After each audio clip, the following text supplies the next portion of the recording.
ንስሐ አባቴንም ሳናገር ደግሜ ሳናገር ተስፋ ይቆርጡብኛል ብዬ እተዋለሁ። ስለዚህ ወደ መፍትሄው ምን ሊሆን ይችላል የሚለው ነው። በኃጢአት ኃጢአትን ለንስሐ አባት መንገርን ማፈር በሽታን ደብቀህ ለመሞት መዘጋጀት ነው። ሌላ ነገር የለውም። ለምሳሌ ዛሬ የተመታ ሰው ቁስለኛ ነው፣ ይታከማል።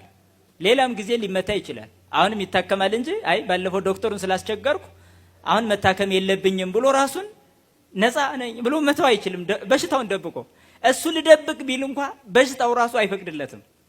ስለዚህ አንድ በኃጢአት ውስጥ ያለ ሰው 10 በተደጋጋሚ ይስራ እንጂ በተደጋጋሚ ሊነግሮ ይገባል። በተደጋጋሚ እንዲህ ካላረገ ኃጢአቱን ሊያሸንፍ ስለማይችል ማለት ነው። ኃጢአትን ማሸነፍ የሚቻለው በተደጋጋሚ ሳያፍሩ ንስሐ በመናገር ነው።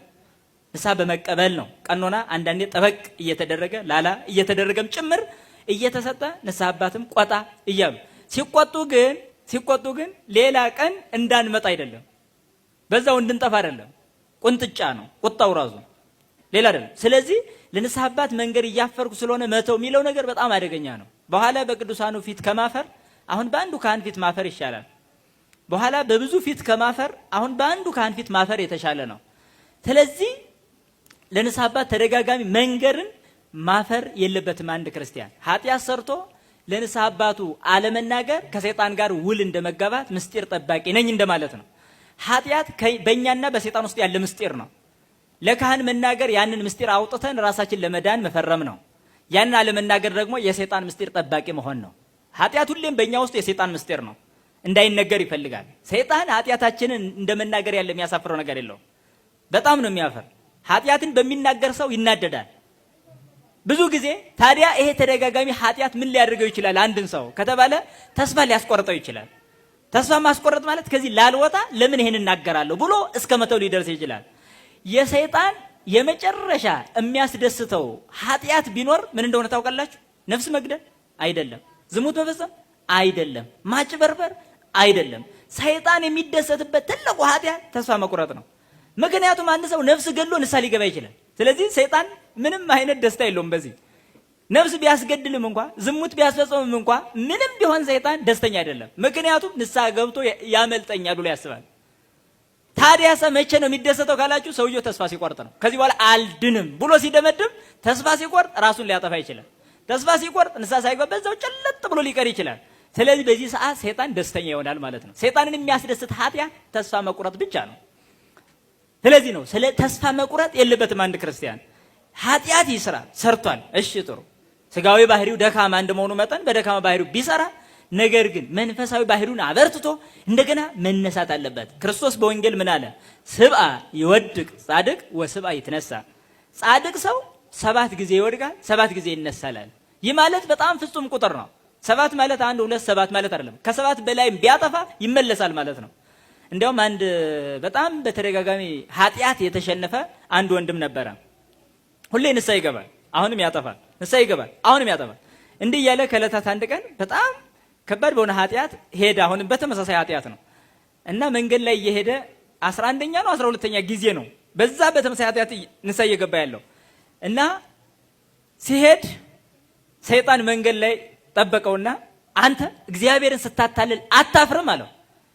ንስሐ የሌለህ አንተ ፈር እንጂ ንስሐ እኮ የተሰጠ እንደኔ ላለ ደካማ ነው አለ ማለት ነው። በዚህ አሸንፎ ሄዶ ንስሐ ገብቷል። እስከ ድረስ ነው ማፈር ያለበት ንስሐ የሌለው ሰይጣን ነው እንጂ ንስሐ የተሰጠው ክርስቲያን አይደለም። እንዲያውም አንድ አባት እንዲህ ብለዋል፣ ክርስቲያኖችን እግዚአብሔር በኋላ የሚፈርድባቸው ኃጢአት ስለሰሩ አይደለም ንስሐ ስላልገቡ ነው እንጂ ይላል። የሚፈርድባቸው ኃጢአት ስለሰሩ አይደለም ማለት ታዲያሳ ንስሐ ስላልገቡ ነው። ተመልከቱ። ስለዚህ አሁን በማር ይስሐቅ አንድ ነገር ተቀምጧል። ንስሐሰ ሐመር ይእቲ ወፈሪሃ እግዚአብሔርኒ መጋቢሃ ለሐመር ወፍቅረ እግዚአብሔርኒ መርሶዛሂን አምላካዊ። ንስሐ ማለት በዚህ ባህሩ ዓለም ውስጥ ያለች መርከብ ናት። እግዚአብሔርን መፍራት ቀዛፊ ነው፣ ያችን መርከብ የሚቀስፍ ቀዛፊ። ፍቅረ እግዚአብሔር ደግሞ የምንደርስበት ወደብ ነው የሚለው። ስለዚህ አንድ ሰው ፍርሃተ እግዚአብሔር ሲኖረው ነው ንስሐ የሚገባው። ከዛ ውጭ ኃጢአቱ ኃጢአት አይመስለው። ስለዚህ ተደጋጋሚ ይሁን ምንም ይሁን ንስሐን ሁሌ መታጠቅ መቻል አለበት። እግዚአብሔርን መፍራት ደግሞ ቀዛፊ ሆኖ ወደ ፍቅሩ ያደርሳል ማለት ነው። ወደ ፍቅሩ ከደረሰ በኋላ አይመለስም፣ ፍቅሩ ይዞት ይቀጥላል ማለት ነው። እስከ ሞት የሚደርሰው በፍቅሩ ነው ማለት ነው። ታዲያ እግዚአብሔር የሰውን ልጅ ኃጢአት ሰርቶ ምንም አይነት መጥቶ ንስሐ ከገባ እንግዲህ በዚህ ሳምንት የምንማረው ትምህርት የማቴዎስ ወንጌል ምዕራፍ 25 ከቁጥር 14 ጀምሮ ያለውን ቃል ነው። እንግዲህ ዛሬ የሚነበብልን ወንጌል ይሄ ነው። ይህም ወንጌል ታማኙ ባሪያ በሚል ርዕስ የተሰጠው ወይም መልካሙ ወይም ቸሩ ነጋዴ ለታማኝ አገልጋዮቹ የሰጣቸው መክሊት የያዘ ምሳሌ ያለበት ወንጌል ነው ዛሬ የምናየው የተነበበልን ማለት ነው። ይሄ ሳምንት ገብርኄር ይባላል። ገብርኄር ሁለት ቃል ነው። በጎ ባሪያ ማለት ነው። ገብርኄር ወይም ቸር አገልጋይ ተብሎ ሊተረጎም ይችላል። የምእመናን ሳምንት እንለዋለን። በሌላ አነጋገር ባለፈው ሳምንት ታስታውሳላችሁ የጌታ የምጽአቱ ቀን ብለን ነበር አይደለ? ጌታ መጣ ብለናል እና ቀጥሎ ያለውን ሳምንት ደግሞ ምእመናን ጌታ በመምጣቱ ምንድነው የሚጠቀሙት ጥቅም የሚለውን እዚህኛው ሳምንት ላይ የሚቀበሉትን ዋጋ እናያለን ማለት ነው። እሱም በውስተ ፍስሐ ለእግዚእከ ዋጋቸው ምንድን ነው ትሉኝ እንደሆነ ጌታ ተድላ ደስታውን የሚያደርግበት ገነት መንግስተ ሰማያት ግባ ተሾም ተሸለም ማለት ነው መባል ነው። የምእመናን ተስፋ የሚያደርጓትም ዋጋቸው እሷ ናትና እሱን የሚናገር ወንጌል ነው እንግዲህ ዛሬ የተነበበልን ነው የሚነበብልን ማለት ነው። በዚህ ወንጌል ውስጥ 3 አገልጋዮች አሉ። ለአገልጋዮች ደግሞ መክሊታቸውን የሚሰጣቸው አካል አለ፣ መክሊታቸው ደግሞ አለ። እሱን ነው የምናይ ማለት ነው። እንግዲህ ዛሬ ከነዚህ 3 አገልጋዮች መካከል እንደ አቅማቸው ነው የተሰጣቸውና እያንዳንዳቸው 5 መክሊት የተቀበለ አለ፣ 2 መክሊት የተቀበለም አለ። እንዲሁ ደግሞ እንደ አቅሙ 1 መክሊትም የተቀበለ ደግሞ ነበረ ይለናል ቅዱስ ወንጌል። ለምን እንደ አቅማቸው ወሃቦም በአምጣና ይክሉ ወሃቦም ነው የሚለው። በሚችሉት መጠን እንደ አቅማቸው ማለት ነው ሰጣቸው ነው የሚለው። ይሄ ከላይ ስንመለከተው ከእንግዲህ መግቢያው ላይ ምን ብሎ ነው የጀመረው? ሩቅ የሚሄድ ነጋዴ ብሎ ነው የጠራው። ሩቅ አገር የሚሄድ ነጋዴ ባሮቹን ጠርቶ ይነግዱበት ዘንድ መክሊት ሰጣቸው። ወጸዋ አግብርቲው ወሃቦም በአምጣና ይክሉ ነው። ባሮቹን ጠራ፣ ለነዚህም እንደሚያስፈልጋቸው ሰጣቸው ነው የሚለው። ሩቅ የሚሄድ ነጋዴ የተባለው አምላካችን መድኃኒታችን ኢየሱስ ክርስቶስ ነው። ሩቅም የተባለችው ደግሞ በአብ ቀኝ ተቀምጦ ያየንባት ወይም ደግሞ ጽርሐ አርያም ናት ማለት ነው። ሩቅ ብለን የጠራናት መንግስተ ሰማያት ጽርሐ አርያም የምንላት ናት። ወደዚያ ሄደ ማለታችን ርቀቱን መግለጻችን ምንድነው? ዛሬ አለመሰጠቷን ዛሬ አለመወረሷን ለማሳየት ነው። መጥቼ ወስዳቸዋለሁ ብሎናል እንጂ ዛሬ ይዞን ስላላረገ ወይም ዛሬ ይዞን ስላልሄደ ነው ሩቅ የሚሄድ ሰውን ይመስላል ተብሎ የተጠራው ከዚህ የተነሳ ነው። አብይ ጾምን ከነስሙ አብይ ነው። አብይ ማለት ምን ማለት ነው? ትልቅ ማለት ነው፣ ታላቅ ማለት ነው። አብይ ጾምን ታላቅ ምንለው ለምንድን ነው? ቀኑ ስለረዘመ አይደለም። በቀን ርዝመትማ ጾመ ድነት ይበልጣል። 88 ቀን ነው የምንጾመው ዓርብና ዓርቡ ዓመቱን ሙሉ። ይህ ጾም ቀኑ አይደለም ታላቅ የሚያሰኘው። ማን ስለ ጾመው ነው? ክርስቶስ ስለ ጾመው። አሁን ይህ ጾም ምእመናን ከእግዚአብሔር አፍ የወጣች ቃል የሚፈጸምበት ከእንጀራ የበለጠ ምግብ የምንበላበት ጾም ነው። ትልቁ ጾም። ጾምን በእውነት መረዳት አለብን ምእመናን። ለብዙዎቻችን ጾም በደንብ አልገባንም። ራሱ ጾም ምን እንደሆነ ቢገባን ኖሮ በእውነት እንዴት እንጠቀምበት ነበረ። አባቶቻችን ስለ ጾም እንዴት ድንቅ ትምህርት አስተምረዋል። ጾም የየትኛውም በጎ ሥራ መነሻ ነው። እማ ለጸሎት የጸሎት እናት፣ ወእህታ ለአርምሞ የዝምታ እህት። ሰው በጾም ወቅት የመጸለይ ፍላጎት ይመጣበታል። አንደበቱ ይሰበሰባል። ሲርበው ዝም ይላል። ዝም ሲል ከብዙ የአንደበት ኃጢአት ይከለከላል። በዚህ ጾም ብዙ ችግር ነው የምንፈታበት ማለት። ግን ችግሩ ምንድነው? እኛ አሁን ጾም አንወድም፣ አይገባንም። ራሱ ጾም ትወዳላችሁ አትወዱ? አላችሁ ትወዳላችሁ አትወዱ? ትወዳላችሁ። እሺ ጾም ሲገባ ነው ሲወጣ ነው እንኳን አደረሳችሁ የምትባባሉት? እንደው አትዋሹ እስቲ። ፈገግ ብላችሁ እንኳን አደረሰሽ የምትሉት መቼ ነው? ብዙ ሰው ሲወጣ ነው። እንዴ አንዳንድ ሰው እኮ አሁን ገና 1 ሳምንቱ ነው ጾም፣ ስንት ቀን ቀረው የሚል ሰው አለ። እንዴ ጾሙን አላስገባ ማለት ይሄ ነው። ኧረ ትንሽ እንጹም። አልገባንም ምን እንደሆነ ጥቅሙ ለማን እንደሆነ አልገባንም። በውኑ ለእኔ ጾምን ጾማችሁልኝን ይላል እግዚአብሔር። የምትበሉት ለእናንተ ነው፣ የምትጾሙትም ለእናንተ ነው። የእኛ ቤተክርስቲያን የጾም ቤተክርስቲያን ነች። ክርስቶስ የጾመው ጾም ስለሆነ ትጾማለች። አንዳንድ ሰዎች ጌታ ጾሞልናል ይላሉ። አሁን ሰሞኑ ለምን ትጾማላችሁ እናንተ ሲሉን፣ አይ ጌታ የጾመው ጾም ነው ስንላቸው፣ አይ ክርስቶስ እኮ ጾሞልናል ስለዚህ እኛ አንጾምም፣ እሱ የጾመው እኛ እንዳንጾም ነው ይላሉ። በጣም ይገርማል። ክርስቶስ አዎ ጾሟል፣ ግን የጾመው እኛ እንዳንጾም አይደለም። ወይም ጾሞልናል ብለን ከመጾም አንቀርም። ለምን ካላችሁ እስቲ ልጠይቃችሁ፣ ክርስቶስ በዚህች ምድር ላይ ያለ ምግብ በልቷል አልበላ? መልሱልኝ። በልቷል አልበላ? እንቅልፍስ ተኝቷል አልተኛ? ጾሞልናል ብለው የማይጾሙ ሰዎች በልቶልናል ብለው ለምን ምግብ አያቆሙ? ተኝቶልናል ጌታ አንተኛም ለምን አይሉ? ለምን ጾሟን መርጠው ብቻ አራያ ያደርጉት? እኛ ግን እሱ የጾመው ለእኛ ትምህርት ሊሆን ነው ብለን የእኛ ቤተ ክርስቲያን ስሙን እየጠራች መጮህ ብቻ አይደለም፣ ክርስቶስን በግርም በግብርም ነው የምትከተለው። ጾመ ብላ ትጾማለች፣ ጸለየ ብላ ትጸለያለች። ክርስቶስ ቤት ንብረት ያልነበረው መናኝ ነው። ስለዚህ ትመንናለች፣ ልጆቿን ታመንናለች። መነኮሳት አሏት፣ ባህታውያን አሏት። ክርስቶስ ብቻውን ነበረ፣ ብቸኞች አሏት። ክርስቶስ ሙሽራ ነው፣ ሙሽሮች አሏት። የክርስቶስና የቤተ ክርስቲያን ጋብቻ በእኛ ጋብቻ ይመሰላል። ክርስቶስ ወደቀ ብላ አትቀርም፣ ልጆቿን ይዛ ትወድቃለች። ተነሳ ብላ አትቀርም፣ ልጆቿን ይዛ ትነሳለች፣ ትሰግዳለች። የዚች ቤተ ክርስቲያን ልጆች ስላረገን ስሙ የተመሰገነ። ፋሲካው ላይ ብቻ አይደለም ክርስቶስ ትዝ የሚለን፣ እኛ ጾሙም ላይ ነው፣ ምግቡ ላይ አይደለም፣ ረሃቡም ላይ ነው። በሁሉ መከተል ክርስቶስን መምሰል ማለት ይሄ ነው የመለኮት ባሕሪ ተካፋይ የሚያሰኘን፣ የጸጋ አምላክ የሚያሰኘን፣ ሱታፊ አምላካዊ የሚያደርሰን ይሄ። ስለዚህ የጾም ጥቅም የገባት ቤተክርስቲያን ውስጥ ያለ ነው። ጾም በእውነት ብዙ ጥቅም ያለው ነው። በእውነት እኔ አንድ ነገር ብቻ ነግሬያችሁ ላብቃ። ጾም በአጀንዳ ነው የሚጾመው ምዕመናን። አሁን አብይ ጾም ሊገባ ነው። ይህን ቃል የምትሰሙ ሰዎች በዚህ ጾም ምን ልታረጉበት አሰባችሁ? በዘንድሮው ጾም መጽሐፍ ቅዱስ ላይ ለተለያየ ዓላማ የጾሙ ሰዎች አሉ። እግዚአብሔር ደስ የሚለው ስለ ጽድቅ በሚጾሙ ሰዎች ነው። ስለምን? ስለ ጽድቅ የሚጾሙ ብፁዓን ናቸው፣ የሚራቡና የሚጠሙ። ስለ ጽድቅ ብለው ለእውነተኛ ምክንያት የሚጾሙ ሰዎች ብፁዓን ናቸው። ሰው በብዙ ምክንያት ይጾማል። ለውዳሴ ከንቱም ይጾማል፣ እንዲታይ በሰው ፊት እንዲታዩ ይጾማሉና እንደ ግብዞች አትጠውልጉ ብሏል ክርስቶስ። ስለዚህ የግብዝነት ጾም አለ፣ እሱ ዋጋ አያሰጥም። በሰው ፊት ታይተዋልና እውነት እላችኋለሁ ዋጋቸውን ተቀብለዋል፣ ምድር ላይ ቀርቷል ይላል። ትክክለኛ ጾም የሚባለው እሱ አይደለም። ሰው ለቁጠባ ሊጾም ይችላል። ከኔ ጋር ናችሁ? አንዳንድ ሰው ጎሽ አብይ ጾም ገባ የቁርስ ወጪ የለብኝም ብሎ የሚያጠራቅማል። ይሄ አባቶቻችን በምሳው የከበረ ሰው ይሉታል። ምሳውን አጠራቅ። ይሄም የጽድቅ ጾም አይደለም። አንዳንድ እህቶቻችን ይቅርታ አድርጉልኝ ለተክለ ሰውነታቸው ማማር ብለው የሚጾሙ አሉ። የሉ ጎሽ ጾም መጣ ትንሽ ቀለል ይለ ሸንቀጥላለሁ የሚለው ማለት ነው። ይሄም የጽድቅ ጾም አይደለም። ምንድነው ክርስቶስን ደስ የሚያሰኘው ጾም? ለምክንያት ስንጾመው ነው። የሚያጾም ምክንያት ሲኖረን ነው። እኔ በእውነት ጾም በምክንያት እንደሆነ የሚያሳይ አንድ የመጽሐፍ ቅዱስ ቃል ልንገራችሁ።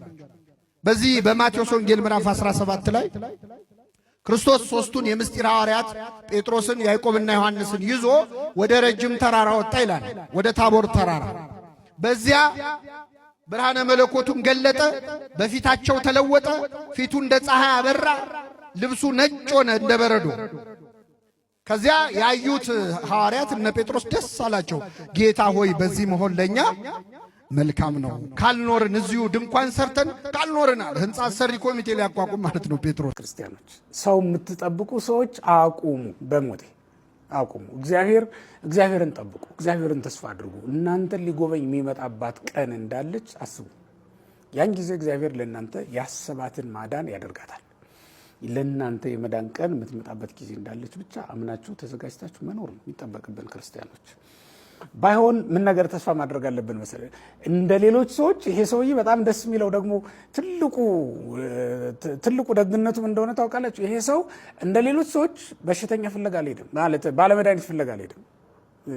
ምናልባት ገንዘብ አልቁም እንደሆነ አልተጻፈልንም፣ ግን ባለመድኃኒት ፍለጋ አልተቅበዘበዘም። እዚሁ መጥቶ ነው የወደቀው። በቃ እዚህም መጥቶ አቀማመጡ ልዩ ቢሆንም ማለት ነው። እዚህም መጥቶ የተቀመጠበትን ዓላማ ቢረሳም እግዚአብሔር ያድነኛል ብሎ መጥቶ ሰውን ተስፋ ቢያደርግም ግን እዚህ መምጣቱ መልካም ነገር ነው። ያቺ ሴት ታስታውሳላችሁ፣ በማቴዎስ ወንጌል ምዕራፍ 9 ላይ ያለችው ደም ይፈሳት የነበረችው ሴት እኮ ብላ መጨረሻ ላይ እኮ ነው ገንዘቧ ሲያልቅ በቃ በሽታዋም እንደገና ሲጨምርባት እኮ ነው በቃ የልብሱን ጫፍ የዳሰስኩ እንደሆነ እድናለሁ ብላ መጣ። ያ ሁሉ ነገር የተደረገላት ከዛ በኋላ ነው። ተመልከቱት። ግን እሱ ይህን አላደረግም። ያ ማለት ምንድን ነው? ወደ ባለመድኃኒቶች እየሄደ ጊዜውን አላባከንም ማለት ነው። መልካም ነበር እኮ ጊዜያችሁን አለማባከናችሁ ክርስቲያኖች። ስትዘምሩ ነው ያደጋችሁት፣ ስትማሩ ነው የኖራችሁት፣ በመቅደስ ነው ያደገ። ለዕጣኑም ለማይጠንቱም ለጸሎቱም እኮ እንግዳዎች አይደለንም ክርስቲያኖች አይደል? ከመልመዳችን የተነሳ እኮ አቋቋም መምህር ነው የምንመስለው አይደል? ማህሌቱ ሲባል አብረን እንጮሃለን፣ ቅዳሴው ሲባል ተሰጥኦን በደንብ ከአንድ ዲያቆን በተሻለ አቀላጥፈን እንቀበላለን። በቃ ከማን ቀጥሎ ማን እንደሚመጣ እንኳን ቃል እግዚአብሔሩን በድርድር ይዘነዋል። ቅስናው ስለሌለን እንጂ እኮ ኪዳኑንም እኮ በቃላችን እንለው ነበር አይደል እንዴ? ግን ወገኖች ምን እንደጎደለን ታውቃላችሁ? እግዚአብሔርን እኛ ህይወት ውስጥ ስራ እንዳይሰራ ምን እንዳዘገየው። ለትዳር ልባችን ከቆረጠ ከተመኘን ብዙ ጊዜያችን ነው፣ ግን ትዳር ዘገየብን። ለሀብት ልባችን ከቆረጠ ልባችን ከተመኘ ከከጀልን ስንት ጊዜያችን ነው፣ ግን ሀብቱ ዘገየብን። በቃ ለሹመት ከከጀልን ከለመን ስንት ጊዜያችን ነው፣ ግን ሹመቱ ዘገየብን። እንዲህ ያለ የምንሻቸውን ነገሮች ሁሉ እግዚአብሔር እንዲሰጠን እንዲያከናውልልን ከተመኘን በጣም ረጅም ጊዜ ሆኖናል፣ ግን ዘገየብን እግዚአብሔር። ለምን ካላችሁ በመካከል አመጣጣችን መልካም ሆኖ ግን ዋጋ የሚያሰጥ አመጣጥ አልሆን ብሎ ማለት ነው። ፍጹም አልሆን ብሎ ማለት ነው። ተመልከቱት። አለመቅበዝበዛችንማ መልካም ነበር። አሁን በጭፈራ ቤቱም አንታማም፣ እውነት ለመናገር በመጠጡም አንታማም፣ በስካሩም አንታማም። ከአንዲቱ ወደ አንዲቱም ስንቅበዘበዝ አንያዝም ይሆናል። የምንከሰስበት ኃጢአት ብዙም እንብዛም ሊሆን ይችላል። ግን ደግሞ ምን ጎሎናል? ሰውን ተስፋ እናደርጋለን። ይችን አለቅነት እኮ ያገኘዋት ዘመዶችን ነገሌ ስላሉ እንላለን። ገብቷችኋል? ችግራችን እሱ ነው። ይችን ቦታ እኮ ያገኘዋት ነገሌ ደርሰውልኝ ነው እንላለን። ችግሩ እሱ ነው። እሱን እንድናረቅ እግዚአብሔር ይፈልጋል። እግዚአብሔር ቤተሰቦች ለዚህ ነው የዘገየው የሚለው ነው። ስለምናችሁ አሁን እዚህ ላይ አንድ ነገር አስተውሉ ምዕመናን።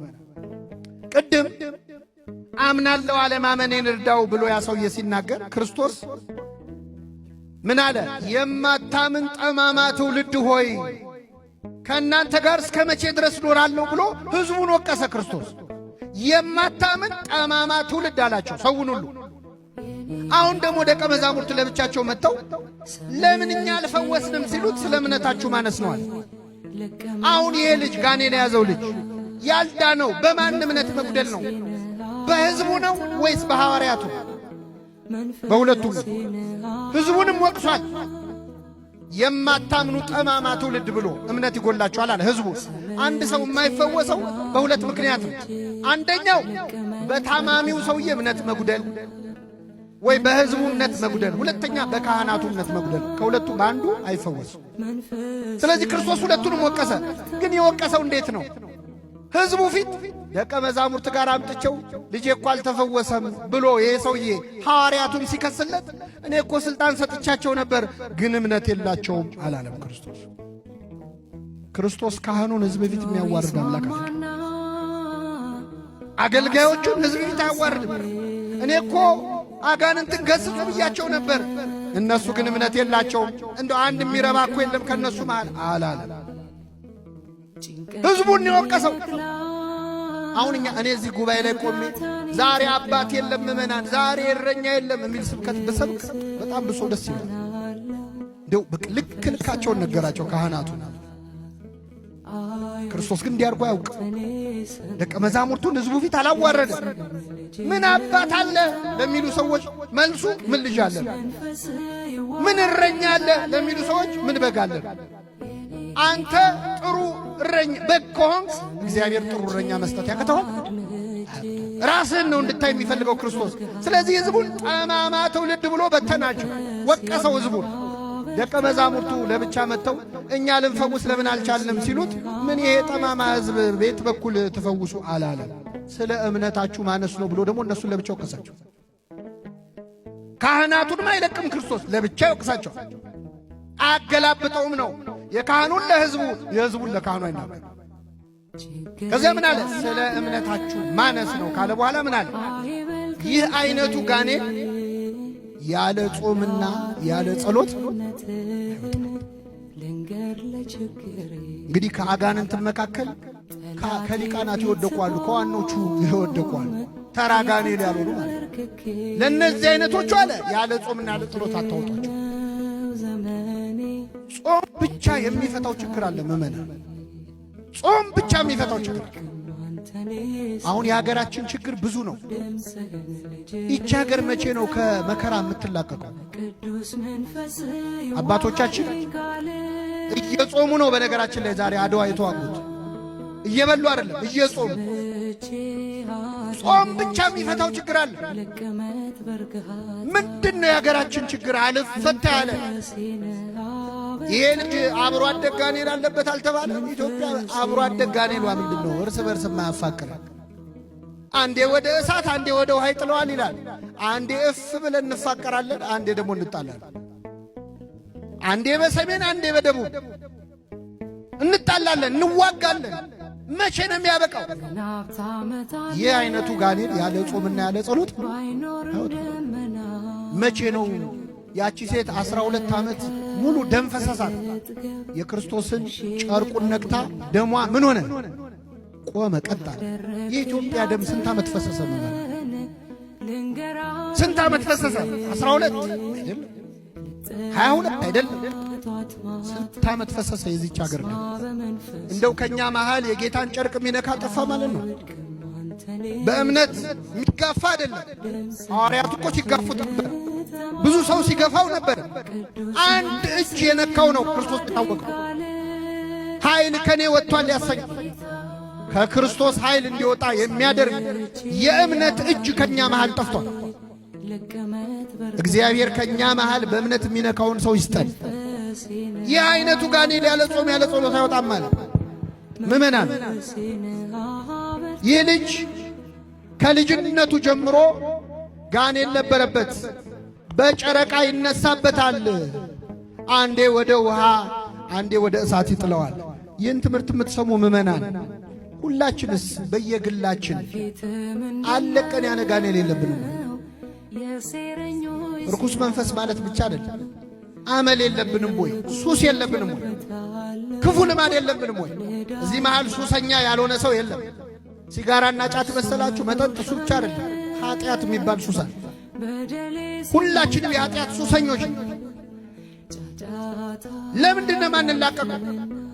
ወጣቶች ይሄ ልጅ በጨረቃ ይነሳበታል ይላል። በጨረቃ የሚነሳ ልማድ የለብንም? ማታ ማታ የሚጀምር ኃጢአት የለብንም? ማታ ማታ ሲመሽ የምንጀምረው ኃጢአት የለም? አንዴ ወደ እሳት አንዴ ወደ ውሃ ይጥለዋል አለ። ወደ ውሃ ወደ እሳት የሚጥለን ነገር የለምኛ? አንዴ ወደ መዝሙር አንዴ ወደ ዘፈን ይጥለዋል። አንዴ ወደ መጠጥ አንዴ ወደ ጠበል ይጥለዋል። አንዴ ወደ ቅዳሴ አንዴ ወደ ጭፈራ ቤት ይጥለዋል።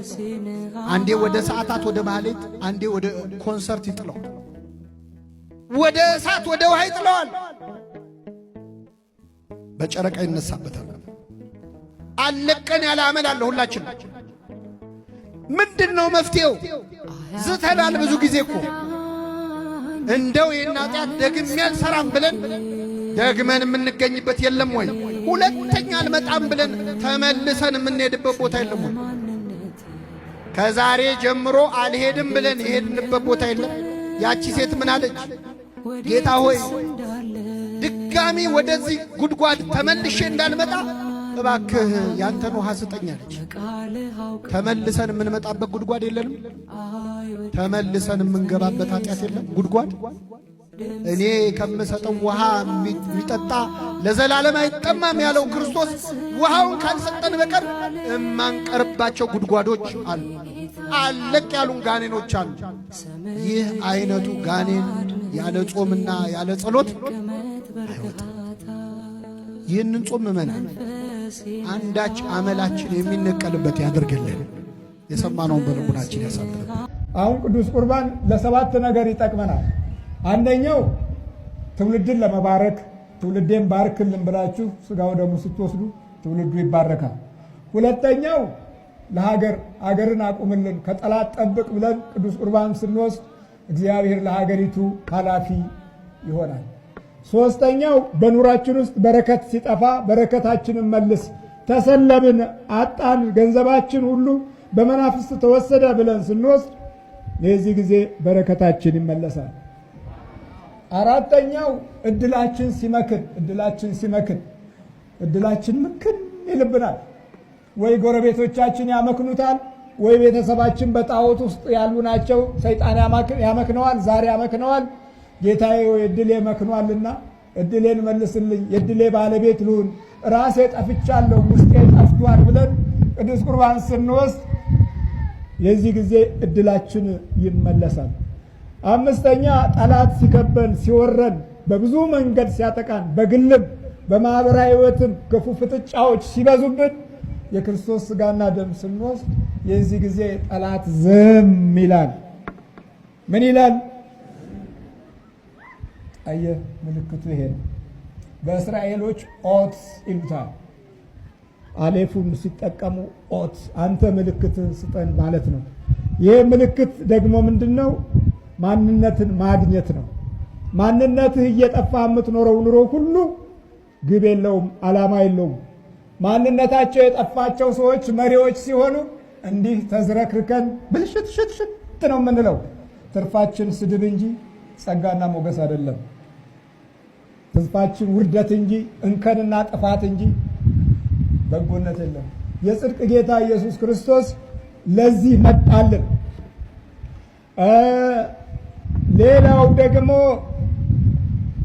ስድስተኛው ቅዱስ ቁርባን ስንወስድ ስድስተኛው ጎረቤቶቻችን ወይም ደግሞ ቤተሰባችን ወይም ሌላው ጉስቁልና ውስጥ ሲወድቅ ጌታ ሆይ እባክህ እየጎሰቆለ ነውና ከድህነት ጉስቁልና ታደገው ብለን ለሌላው ቅዱስ ቁርባን እንወስዳለን። ለማ ለሌላው ለመሪውም ጭምር። መሪው ሕሊና አጥቷልና እባክህ ግፈኛ ሆኗል፣ አጥፊ ሆኗል፣ ሐሰተኛ ሆኗል፣ ሴረኛ ሆኗል መሪው፣ እባክህ ለመሪውም ሕሊና ስጥ። ዝም ብለን ብቻ አስቀድሰን መሄዳችን በረከትን አላመጣልንም። እግዚአብሔር ለኢያሱ ሲነግረው ነገ በመካከላችሁ ድንቅ ነገር እግዚአብሔር ያደርጋልና ዛሬ ተቀደሱ ነበር ያላቸው። ለመሪውም ለጎረቤቱም ጠማማ ለሚያስቡትም ዓይናቸውም ሆነ ሕሊናቸው ቡዳ ለሆኑትም ቅዱስ ቁርባን ስትወስዱ ሕይወታቸው ከእናንተ ላይ አያርፍም። መተተኛውም፣ ሟርተኛውም፣ አስማተኛውም፣ ጠንቋዩም፣ በየመንደሩ ያለ ቃልቻውም ዝም ይላል። ሌላው ሰባተኛው ቀጣዩም ትውልድ ለ400 ዓመት የሚሆን ለ300 ዓመት እድሉን ማየት እንድትችሉ ነው። እየሰማችሁ ነው። አብርሃም ለ400 ዓመት አየና ወይኔ ብሎ አለቀሰ። 400 ዓመት ባርነት ውስጥ የኔ ዘር ይወድቃል አለው። አዎ የጨለማው ጊዜ አለና ያንን ጊዜ የሚያልፉት ከባርነት በኋላ ኃያልነት አለ አለው። ይሄንን ተስፋ አደረገ። ከባርነት በኋላ ኃያልነት አለ። እኛ ስንት ዘመን ባሪያዎች ሆነን በራሳችን መሪዎች፣ በራሳችን ሰዎች፣ በራሳችን ልጆች ተቀጠቀጥን፣ ተገረፍን፣ ተሰቃየን፣ ታሰርን፣ ተደበደብን፣ ፈራን፣ ደነገጥን፣ ሞትን፣ ተሰቃየን። በየጫካው በየጥሻው ተጣልን፣ ወደቅን፣ ተቀበርን። ስንት ዘመን ያ እንደ ወገን መሆኑ ቀርቶ እንደ ጠላት ወገን እየተቆጠረ የትም ቦታ ሲጣል፣ ይሄ ጽድቅ ነው? ይሄ ነው ክርስትናችን? የክርስትናችን ዋጋ ከዲያብሎስ ጋር እንዲህ ተሳስረን መኖር ነው። እንግዳ የሚሆንብን ነገር የሆነው አሁን ይሄ ነው። መጀመሪያ ጸልዩ፣ ወደ አገልግሎት ስትገቡ መጀመሪያ ጸልዩ፣ ወደ ትዳር ስትገቡ መጀመሪያ በእውነት መንፈሳዊ ጉልበታችሁን አጠንክሩ። ሳትጎለብቱ ትዳር አትመስርቱ። ሳትጠነክሩ መንፈሳውያን ሳትሆኑ በደንብ ሰይጣንን ድል ለመንሳት ሳትደራጁ አትጀምሩት። በንግድ ዓለም እውነት ለመናገር ካፒታል ሳታስመዘግቡት ንግድ ትጀምራላችሁ እንዴ?